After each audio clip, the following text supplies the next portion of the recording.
Hello everyone, welcome to our channel.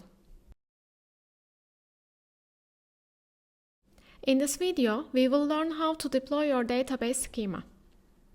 When you integrate iCloud Sync to your app, you need to deploy your application's database schema for it to be ready for distribution.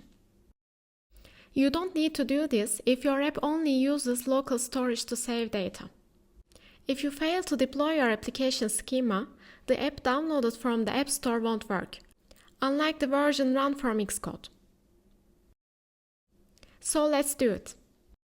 Go to your iCloud developer account and sign in with your credentials.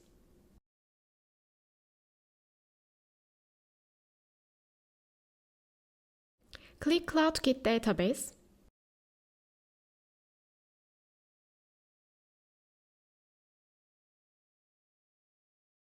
Select the application that is ready for distribution.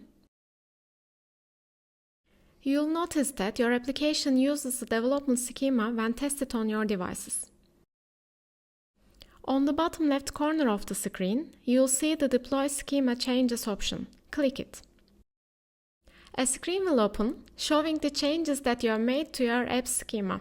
Click Deploy. That's it. Remember that you'll need to repeat this process every time you update your database schema. Thank you for watching. Please don't forget to subscribe to our channel.